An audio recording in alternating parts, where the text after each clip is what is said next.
Hi friends, ಎಲ್ಲರಿಗೂ ನಮಸ್ಕಾರ. ಇಂದು ಮುದ್ದು ಸೊಸೆ ಧಾರಾವಾಹಿ ಸಂಚಿಕೆಯಲ್ಲಿ ಏನಾಗ್ತಿದೆ ನೋಡೋಣ ಬನ್ನಿ. ಅದಕ್ಕೂ ಮುಂಚೆ ನೀವು ನಮ್ಮ ಚಾನಲ್ನ ಸಬ್ಸ್ಕ್ರೈಬ್ ಮಾಡಿಲ್ಲ ಅಂದರೆ ಸಬ್ಸ್ಕ್ರೈಬ್ ಮಾಡ್ಕೊಳ್ಳಿ, ಸಪೋರ್ಟ್ ಮಾಡಿ. ಕೊಂಡ ತುಳಿದು ಬಂದಿರೋದ್ರಿಂದ ಇಬ್ರು ಕಾಲ್ಗೂ ಗಾಯ ಆಗಿರುತ್ತೆ. ಅದಕ್ಕೆ ವಿದ್ಯಾ ಭದ್ರೇಗೌಡ್ರ ಕಾಲಿಗೆ ಮಲಾಮೆಲ್ಲ ಹಚ್ತಾ ಇರ್ತಾಳೆ. ನಂತರ ಹಾಗೆ ಹಚ್ತಾ ಮಾತಾಡ್ತಿರ್ಬೇಕಾದ್ರೆ, ಯಾಕೆ ಗೌಡ್ರೆ ತುಂಬ ನೋವು ಆಗ್ತಾ ಇದೆಯಾ ಅಂತ ಕೇಳಿದಾಗ, ಮನ್ಸಿನ ಗಾಯಕ್ಕಿಂತ ಇದು ಯಾವ ಗಾಯ ದೊಡ್ಡದು ಬಿಡಮ್ಮಿ ಅಂತ ಹೇಳಿದ್ದಕ್ಕೆ, ಯಾಕೆ ಗೌಡ್ರೆ ಹಿಂಗೆ ಹೇಳ್ತೀರಾ, ಏನಾಯ್ತು ಇವಾಗ ಅಂತ ಕೇಳ್ತಾನೆ. ಅದಕ್ಕೆ ಎಂತೆಂತೆಲ್ಲ ಅಪವಾದ ಹೊರಿಸ್ಬಿಟ್ರಲ್ಲ, ಆವಾಗಾಗಿರೋ ಮನ್ಸಿನ ನೋವು ಅದೆಲ್ಲ ನೆನೆಸ್ಕೊಂಡ್ರೆ ಬೇಜಾರಾಗುತ್ತೆ. ಆದರೆ ಇವಾಗ ನೋಡು, ಇಷ್ಟೆಲ್ಲ ಗಾಯ ಆದರೂ ಕೂಡ ನನಗೇನು ಅನ್ನಿಸ್ತಾ ಇಲ್ಲ. ಮನಸ್ಸು ತುಂಬ ಹಗುರ ಆಗಿದೆ, ಎಲ್ಲ ಅಪವಾದದಿಂದ ಮುಕ್ತ ಆಗಿ ಇವಾಗ ನಿರಾಳ ಅನ್ನಿಸ್ತಾ ಇದೆ ಅಂತ ಹೇಳ್ತಿರ್ತಾನೆ. ಆಗ ನೀನಿದ್ದಿದ್ದಕ್ಕೆ ಅಮ್ಮಿ ಇಷ್ಟೆಲ್ಲ ಆಗಿರೋದು, ಇಲ್ಲ ಅಂದರೆ ಇದರಿಂದ ನಾನು ಹೊರ್ಗಡೆ ಬರ್ತಾನೆ ಇರಲಿಲ್ಲ. ನಿನ್ನನ್ನು ಮದುವೆ ಮಾಡಿಕೊಂಡು ನಾನು ತುಂಬ ಪುಣ್ಯ ಮಾಡಿದ್ದೀನಿ ಅನಿಸುತ್ತೆ ಅಂತ ಹೇಳ್ತಿರ್ತಾನೆ. ಸಾವಿತ್ರಿ ಮತ್ತು ವಿನಂತಿ ಹಾಗೆ ಬೀದಿನಲ್ಲಿ ನಡ್ಕೊಂಡು ಹೋಗ್ತಾ ಇರ್ತಾರೆ. ಅವ್ವ, ನನ್ನ ಕೈಲಿ ಆಗಕ್ಕಿಲ್ಲ, ಇನ್ನು ಓಡಾಡಕ್ಕಂತೂ ಆಗೋದೇ ಇಲ್ಲ, ಎಲ್ಲಿಗೂ ಹೋಗೋದು ಅಂತ ಹೇಳೆ ಸಾವಿತ್ರಿ ಅಂತ ಅವ್ರು ಹೋಗಿ ಹೇಳ್ತಾ ಇದ್ದಾಗ, ಆವಾಗ ಕೆಂಡ ಅದು ನಮ್ಮ ಮಾನ ಮರ್ಯಾದೆ ಉಳಿಸ್ಕೊಂಡು ಬಂಗಾರದಂತ ಬದುಕು ಕಟ್ಕೊ ಅಂದರೆ ಇವಾಗ ಅಲ್ಲೂ ನಡೆದಿಲ್ಲ, ಇಲ್ಲೂ ನಡೀತಾ ಇಲ್ಲ ಅಲ್ಲ ನೀನು ಅಂತ ಹೇಳಿದ್ದಕ್ಕೆ, ನಾನು ಕೆಂಡದಲ್ಲಿ ನಿಂತಿದ್ದು ಸಾವಿತ್ರಿ ಅಂತ ವಾದ ಮಾಡ್ತಿರ್ತಾಳೆ. ನಿನಗೆ ಬಾಳೆ ದಿಂಡು ಕೊಟ್ಟಿದ್ದೆ ತಾನೇ, ನಿನ್ನ ಕಾಲೇನು ಸುಟ್ಟಿರೋದು ಅಂತ ಇಬ್ಬರು ಕಿತ್ತಾಡ್ಕೊಂಡು ಮಾತಾಡ್ತಿದ್ದಾಗ, ಈಗ ಆ ವಿಚಾರ ಬಿಡವ, ಎಲ್ಲಿ ಅಂತ ಹೇಳು, ಎಲ್ಲಿ ಹೋಗೋದು ಅಂತ ಮಾತಾಡ್ಕೋತಿರ್ತಾರೆ. ಎಲ್ಲೋಗೋದೆ ಇವಾಗ, ಎಲ್ಲೂ ದಾರಿನೇ ಇಲ್ಲ, ಯಾವುದೋ ಗುಡಿನೋ ದೇವಸ್ಥಾನನೋ ಮತ್ತು ಬಸ್ ಸ್ಟ್ಯಾಂಡೋ ನೋಡಬೇಕು. ನಾಳೆಗೆ ಹೆಂಗಿದ್ರು ನಮ್ಮ ಹತ್ರ ಒಂದು ಹೊಸಿ ಒಡವೆ ಇದೆ ಅಲ್ವಾ, ಅದರಿಂದ ಏನಾದರೂ ಮಾಡ್ಕೊಳ್ಳೋಣ ಅಂತ ಮಾತಾಡ್ತಿರ್ಬೇಕಾದ್ರೆ ಕಳ್ಳರು ಬರ್ತಾರೆ.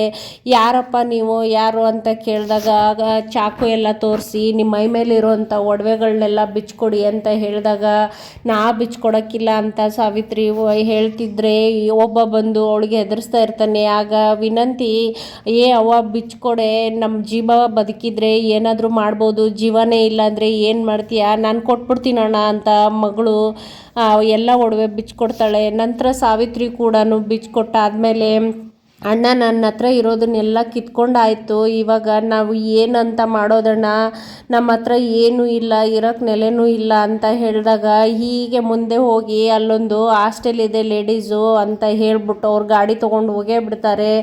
ನಂತರ ಅಲ್ವೇ ನಾವು ಎಂಥ ದಡ್ರೆ, ಅವ್ರು ಇರುವಾಗ ನಾವು ಕಿರುಚ್ಕೊಂಡಿದ್ರೆ ಯಾರಾದರೂ ಸಹಾಯಕ್ಕೆ ಬರೋರಲ್ವೇ ಅಂತ ಹೇಳಿದಾಗ, ವಿನಂತಿ, ಅಯ್ಯೋ ಗಾಬರಿನಲ್ಲೂ ನನಗೂ ತಲೆನೇ ಹೊಳಿಲಿಲ್ಲವ, ಇನ್ನೇನು ಮಾಡೋಕ್ಕಾಗ್ದಿ, ಆಗಿದ್ದೆಲ್ಲ ಆಗೋಯ್ತು, ಬಾ ನಮ್ಮ ಕರ್ಮ ಅಂದ್ಕೊಂಡು ಇಬ್ಬರು ತಾಯಿ ಮಗಳು ಮಾತಾಡಿಕೊಂಡು ಹಾಸ್ಟೆಲ್ ಕಡೆ ಹೊರಡ್ತಾರೆ.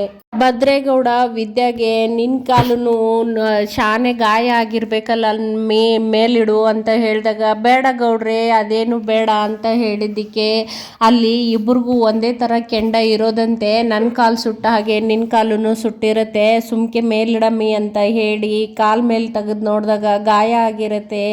ಭದ್ರೇಗೌಡ ಕೂಡ ವಿದ್ಯಾಗೆ ಆರೈಕೆ ಮಾಡ್ತಾನೆ. ನಂತರ ಎರಡು ಕಾಲುಗಳಿಗೂ ಆಯಿಂಟ್ಮೆಂಟ್ ಎಲ್ಲ ಹಚ್ಬಿಟ್ಟು ಆರೈಕೆ ಮಾಡ್ತಿರ್ಬೇಕಾದ್ರೆ ವಿದ್ಯಾ ಎಮೋಷ್ನಲ್ ಆಗ್ತಾಳೆ. ಆಗ ಕಾಲಿಗೆ ಬೇರೆ ಮುತ್ತಿಡ್ತಾನೆ.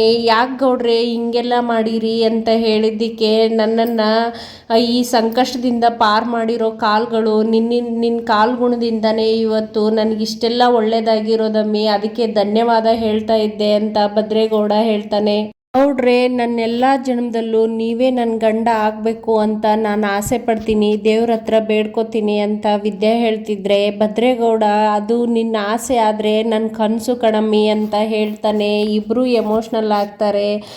ಇತ್ತ ಸಾವಿತ್ರಿ ಮತ್ತು ವಿನಂತಿ ಲೇಡೀಸ್ ಹಾಸ್ಟೆಲ್ ಹತ್ರ ಬಂದು ಬೋರ್ಡ್ ನೋಡ್ತಾ ಇರಬೇಕಾದ್ರೆ ಅಲ್ಲಿರೋರು ಬರ್ತಾರೆ. ಯಾರು ನೀವು, ಏನು ಬೇಕಿತ್ತು ಅಂತ ಕೇಳಿದಾಗ, ಇಲ್ಲಿರೋದಕ್ಕೆ ಜಾಗ ಬೇಕಿತ್ತು ಅಂತ ಹೇಳ್ತಾರೆ. ಅದಕ್ಕೆ ಎಲ್ಲಿಂದ ಬಂದಿರೋದು, ಯಾರು ನೀವು, ಏನು ಅಂತ ಕೇಳ್ತಿದ್ದಾಗ, ನಮ್ಮ ಹತ್ರ ಅಡ್ರೆಸ್ಸು ID ಕಾರ್ಡ್ ಎಲ್ಲ ಏನೂ ಇಲ್ಲ, ನಮಗೆ ಶಾನೆ ಕಷ್ಟದಲ್ಲಿದ್ದೀವಿ ಅಂತ ಹೇಳ್ತಾರೆ. ಅದಕ್ಕೆ ಅವ್ರು ಯಾವ ಊರು ಅಂತ ಕೇಳಿದಾಗ ವಿನಂತಿ ಹೇಗೋ ಮ್ಯಾನೇಜ್ ಮಾಡಿಕೊಂಡು ಹೇಳ್ತಾಳೆ ಐ ಡಿ ಕಾರ್ಡ್ ಕೊಡಿ ಅಂತ ಹೇಳಿದ್ದಕ್ಕೆ ನಮ್ಮದೆಲ್ಲ ದೊಡ್ಡ ಕತೆ ಮೇಡಮ್ ಅವರೇ, ವಸಿ ನಮ್ಗೆ ಇರೋಕ್ಕೆ ಅವಕಾಶ ಮಾಡಿಕೊಡಿ ಅಂತ ಹೇಳಿದಾಗ ಇಲ್ಲಿ ಇರೋಕ್ಕೆ ಅವಕಾಶ ಮಾಡಿಕೊಡ್ತೀವಿ, ಆದರೆ ಸುಮ್ಮನೆ ಇರೋಕ್ಕಾಗಲ್ಲ ಅಂತ ಹೇಳ್ತಾರೆ. ನಾವು ಕೊನೆವರೆಗೂ ಇಲ್ಲೇ ಇದ್ಬಿಡ್ತೀವಿ ನೀವು ಅವಕಾಶ ಕೊಟ್ಟರೆ ಅಂತ ಹೇಳಿ, ಕೊನೆವರೆಗೂ ನೀವು ಇಲ್ಲೇ ಇರ್ಬೋದು ಆದರೆ ಸುಮ್ಮನೆ ಇರೋಕ್ಕಾಗಕ್ಕಿಲ್ಲ, ತಿಂಗಳು ಇಲ್ಲಿ ದುಡ್ಡು ಖರ್ಚಾಗತ್ತೆ, ಅದಕ್ಕೆಲ್ಲ ಫೀ ಕಟ್ತಾ ಹೋದರೆ ನೀವು ಎಷ್ಟು ದಿವಸ ಬೇಕಾದರೂ ಇರ್ಬೋದು ಅಂತ ಹೇಳ್ತಾ ಇರ್ತಾರೆ. ಆಗ್ಲೇ ನಮ್ಮ ಹತ್ರ ಏನೂ ಇಲ್ಲ ಮೇಡಮ್ ಅವರೇ ಅಂದರೆ ಇದೇನು ಧರ್ಮಛತ್ರ ಅಲ್ಲ, ಹಾಗೆ ಇಟ್ಕೊಳಕ್ಕಾಗೋದಿಲ್ಲ ಅಂತ ಹೇಳ್ತಿದ್ದಂಗೆ ಸಾವಿತ್ರಿ ನನ್ನ ಹತ್ರ 3,000 ಮಾತ್ರ ಇದೆ ಮೇಡಮ್ ಅವರೇ, ಇದನ್ನ ಇಟ್ಕೊಳ್ಳಿ, ಸದ್ಯಕ್ಕೆ ಅವಕಾಶ ಕೊಡಿ ಅಂತ ಹೇಳಿ ಹೇಗೋ ಮಾಡಿ ಅಲ್ಲಿ ಉಳ್ಕೊಳ್ಳೋ ವ್ಯವಸ್ಥೆ ಮಾಡ್ಕೋತಾರೆ. ಶಿವರಾಮೇಗೌಡರು ಮಾರನೇ ದಿನ ಬೆಳಿಗ್ಗೆ ಎಲ್ಲರನ್ನೂ ಹಾಲಲ್ಲಿ ಕರೆದಿರ್ತಾರೆ. ಯಾಕೆ ಕರೆದಿರ್ಬೋದು ಏನು ಅಂತ ಎಲ್ಲರೂ ಚಿಂತೆ ಮಾಡ್ತಾ ಬರಬೇಕಾದ್ರೆ, ಏನು ಶಿವರಾಮ ಎಲ್ಲರನ್ನೂ ಕೂಡಿಸ್ಬಿಟ್ಟಿದೆಯಾ, ಏನು ಸಮಾಚಾರ ಅಂತ ಕೇಳ್ತಿರ್ತಾರೆ. ಅಮ್ಮಮ್ಮ ಏನಿಲ್ಲವ, ಎಲ್ಲ ಖುಷಿ ವಿಚಾರನೇ, ಯಾರು ಗಾಬರಿ ಪಡೋಂಥ ವಿಚಾರ ಏನೂ ಅಲ್ಲ ಅಂತ ಹೇಳ್ತಿದ್ದಾಗೆ, ಏನಿರ್ಬೋದು ಅಂತ ಖುಷಿ ವಿಚಾರ ಅಂತ ಚಿತ್ರ ಕೇಳ್ತಿರ್ತಾಳೆ. ಯಾರ ಮನಸ್ಸಲ್ಲಿ ಏನಿದ್ದೆತ್ತು ಅಂತ ದೇವ್ರಿಗೆ ಗೊತ್ತಿರೋಕ್ಕಿಲ್ಲ, ಅಂಥದ್ರಲ್ಲಿ ನನಗೇನೆ ಗೊತ್ತಿರುತ್ತೆ, ಸುಮ್ಕೆ ನಿಂತ್ಕೋತೀಯ, ಏನು ಮುಖದ ಮೇಲೆ ಹಾಕ್ಲಾ ಅಂತ ಈಶ್ವರಿ ಹೇಳ್ತಾ ಇರ್ತಾಳೆ. ನಂತರ ಏನಪ್ಪ ಅಂತ ವಿಚಾರ ಅಂತ ಹೇಳಿದಾಗ, ಏನಿಲ್ಲ ಕಣವ, ಮೀನಾಕ್ಷಿ ಮನೆಗೆ ಮದುವೆ ಮಾಡ್ಕೊಂಬಂದಾಗ ಮನೆ ಜವಾಬ್ದಾರಿ ಎಲ್ಲ ಅಚ್ಚುಕಟ್ಟಾಗಿ ಅವಳು ನಿಭಾಯಿಸಿದ್ಲು. ಅವಳ ನಂತರ ಮೋಹನ ಈ ಮನೇನ ಸಂದಾಕೆ ನಿಭಾಯಿಸ್ಕೊಂಡು ಹೋಗಿದ್ದಾಳೆ. ಆ ತಾಳ್ಮೆ ಇರಬೇಕು ಅಂತ ಇವ್ರನ್ನ ನೋಡಿ ನಾನು ಕಲ್ತ್ಕೊಂಡಿರೋದು. ಮನೆ ನಡೆಸೋದು ಅಂದರೆ ಅಷ್ಟು ಸುಲಭ ಅಲ್ಲ, ಇವಳು ಕೂಡ ಅಚ್ಚುಕಟ್ಟಾಗಿ ನಡೆಸ್ಕೊಂಡು ಬಂದಿದ್ದಾಳೆ. ಇನ್ನು ಮುಂದೆ ಆ ಜವಾಬ್ದಾರಿನ ಬೇರೆಯವ್ರಿಗೆ ವಹಿಸ್ಬೇಕು ಅಂತ ನಾನು ಮೋಹನ ನಿರ್ಧಾರ ಮಾಡಿದ್ದೀವಿ ಕಣವ ಅಂತ ಹೇಳಿದಾಗ, ಈಗೇನು ಅವಸರ ಇತ್ತು ಕಣ್ಲಾ ಅಂತ ಹೇಳ್ತಿದ್ದಂಗೆನೆ, ಇಲ್ಲ ಕಣವ, ಯಾರ್ಯಾರಿಗೆ ಯಾವ್ಯಾವ ಜವಾಬ್ದಾರಿ ವಹಿಸ್ಬೇಕು ಅದನ್ನು ಆವಾಗಲೇ ವಹಿಸ್ಬಿಟ್ರೆ ಸಂದಾಗಿರುತ್ತೆ. ಮೋಹನ ಕೂಡ ಈ ಮನೆಗೆ ಮದುವೆ ಆಗಿ ಬಂದ ತಕ್ಷಣವೇ ಎಲ್ಲ ಜವಾಬ್ದಾರಿ ವಹಿಸ್ಕೊಂಡು ಅಚ್ಚುಕಟ್ಟಾಗಿ ನಿಭಾಯಿಸ್ಕೊಂಡು ಬಂದಿದ್ದಾಳೆ. ಈಗ ನಾವು ನಮ್ಮ ಮುದ್ದು ಸೊಸೆಗೆ ಈ ಜವಾಬ್ದಾರಿ ಕೊಡಬೇಕು ಅಂತ ನಿರ್ಧಾರ ಮಾಡಿದ್ದೀವಿ ಅಂತ ಹೇಳಿದಾಗ ಅಮ್ಮಮ್ಮ, ಚಿತ್ರ, ಚಂಪಾ ಎಲ್ಲ ತುಂಬ ಖುಷಿ ಪಟ್ಟಿರ್ತಾರೆ. ಆದರೆ ಈಶ್ವರಿ, ಚಿತ್ರ, ಸುಭಾಸನ್ಗೆ ಮಾತ್ರ ಈ ವಿಚಾರ ಅರ್ಗಿಸ್ಕೊಳ್ಳೋಕ್ಕೆ ಆಗೋದಿಲ್ಲ. ಶಾನೆ ಕೋಪ ಮಾಡಿಕೊಂಡು ಮನಸ್ಸಲ್ಲೇ ಒದ್ದಾಡ್ತಾ ಇರ್ತಾರೆ. ಆದರೆ ಭದ್ರೇಗೌಡನಿಗೂ ತುಂಬ ಖುಷಿ ಆಗುತ್ತೆ. ಗೋವಿಂದ, ಈ ಉಳಿದವರೆಲ್ಲರೂ ತುಂಬ ಖುಷಿಯಿಂದ ವಿದ್ಯಾಗೆ ಜವಾಬ್ದಾರಿ ಕೊಡೋದನ್ನು ಒಪ್ಕೊತಾರೆ. ಆಗ ವಿದ್ಯಾ, ಮಾವಯ್ಯ, ಅತ್ತೆ ನೀವೆಲ್ಲ ಇದ್ದೀರಾ, ಇಷ್ಟು ಬೇಗ ಇಂಥ ಜವಾಬ್ದಾರಿ ನಾನು ತಗೊಳ್ಳೋದ ಅಂತ ಮಾತಾಡ್ತಿದ್ದಂಗೆ ಶಿವರಾಮೇಗೌಡರು, ನೀನು ಮೂರ್ತಿ ಚಿಕ್ಕದಾದರೂ ಕೀರ್ತಿ ದೊಡ್ಡದು ಅನ್ನೋ ಹಾಗೆ ನೀನು ಶಾನೆ ಬುದ್ಧಿವಂತೆ ಇದೆಯಾ, ಮೋಹನನ್ಕಿಂತ ಸಂದಾಗೆ ಈ ಜವಾಬ್ದಾರಿ ನಿಭಾಯಿಸ್ತೀಯಾ ಅನ್ನೋ ನಂಬಿಕೆ ನಮ್ಮೆಲ್ಲರಿಗೂ ಇದೆ ಕಣಮ್ಮ. ಅದಕ್ಕೆ ನೀ ಸುಮ್ಕೆ ಏನು ಮಾತಾಡದೆ ಈ ಜವಾಬ್ದಾರಿ ತಗೋಬೇಕು ಅಂತ ಹೇಳ್ತಿದ್ರೆ ಅಮ್ಮಮ್ಮ ತುಂಬ ಖುಷಿ ಪಡ್ತಾಳೆ.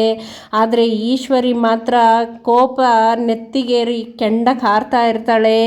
ಮೋಹನ, ನಿನಗೇನಾದರೂ ಬೇಜಾರಾ ಅಂತ ಶಿವರಾಮೇಗೌಡರು ಕೇಳಿದಾಗ, ನನಗೆ ಯಾಕ್ರಿ ಬೇಜಾರಾಗಬೇಕು, ನಾನು ತುಂಬ ಖುಷಿಯಿಂದನೇ ಕೊಡ್ತಾ ಇದ್ದೀನಿ. ಇಂಥ ಹೆಂಡ್ರು ನಮ್ಮ ಭದ್ರನಿಗೆ ಸಿಕ್ಕಿದ್ದಾರೆ, ನನಗಿಂತ ಎಲ್ಲದರಲ್ಲೂ ಒಂದು ತೂಕ ಜಾಸ್ತಿನೇ ಇದ್ದಾಳೆ ಅವಳು, ಹಾಗಾಗಿ ನನಗೆ ಶಾನೆ ಖುಷಿ ಇದೆ ಕಣ್ರಿ ಅಂತ ಹೇಳಿ ಬೀಗದ ಕೈನ ಶಿವರಾಮೇಗೌಡರ ಕೈಗೆ ಕೊಡ್ತಾರೆ. ಇದನ್ನು ನೋಡಿ ಭದ್ರೇಗೌಡನು ತುಂಬ ಮನಸ್ಸು ತುಂಬ್ಕೋತಾನೆ. ಆದರೆ ಸುಭಾಸ, ಚಿತ್ರ ಮಾತ್ರ ಇದನ್ನು ಒಪ್ಕೊಳ್ಳೋದಿಲ್ಲ. ಕೆಂಡದಂಥ ಕೋಪ ಬಂದಿರತ್ತೆ, ಆದರೆ ಏನೂ ಹೇಳದೆ ಸುಮ್ಮನೆ ನಿಂತ್ಕೊಂಡು ಗುರಾಯಿಸ್ತಾ ಇರ್ತಾರೆ. ಗೋವಿಂದ ಕೂಡ, ಹೌದು ಕಣವ, ಇಲ್ಲಿವರೆಗೂ ನಮ್ಮ ಅತ್ತಿಗೆ ತಾಯಿ ಥರ ಈ ಮನೇನ ಸಂದಾಗೆ ನಿಭಾಯಿಸ್ಕೊಂಡು ಬಂದಿದ್ದಾರೆ, ಇನ್ನು ಮುಂದಕ್ಕೂಟೆ ನೀನು ಕೂಡ ಅದೇ ರೀತಿ ಎಲ್ಲನೂ ಸಂದಾಗೆ ನಿಭಾಯಿಸ್ಕೊಂಡು ಹೋಗ್ತೀಯ ಅನ್ನೋ ನಂಬಿಕೆ ನಮ್ಮೆಲ್ಲರಿಗೂ ಇದೆ, ಈ ಜವಾಬ್ದಾರಿ ತಗೋ ಕಣಮ್ಮ ಅಂತ ಗೋವಿಂದ ಕೂಡ ಹೇಳ್ತಾನೆ. ಇದೆಲ್ಲನೂ ನೋಡಿಬಿಟ್ಟು ಅಮ್ಮಮ್ಮನ ಮನಸ್ಸು ತುಂಬು ಹೋಗುತ್ತೆ.